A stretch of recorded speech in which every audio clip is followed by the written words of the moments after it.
என் பிள்ளைங்க அவன் கையில விழுவதற்கு கர்த்தர் விட மாட்டார்.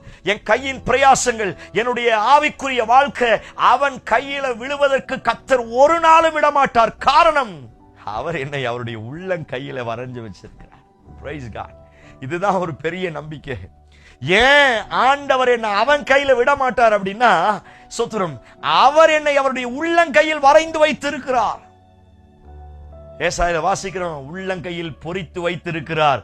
அவருடைய மதில்கள் எப்பொழுதும் எனக்கு முன்னே இருக்கிறது.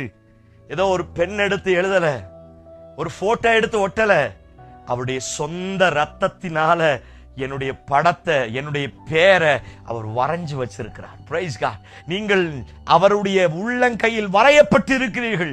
அவர் உங்களையும் உங்களுடைய குடும்பத்தையும் வரைந்து வைத்திருக்கிறபடினால எத்தனை பேர் கண்ணு வச்சாலும், எத்தனை பேர் சதித்திட்டம் தீட்டினாலும், அவன் கையில மாத்திரம் நீங்களும் உங்க பிள்ளைகளும் உங்க வாழ்க்கையும் விழுந்து போவதற்கு கர்த்தர் விட மாட்டார்.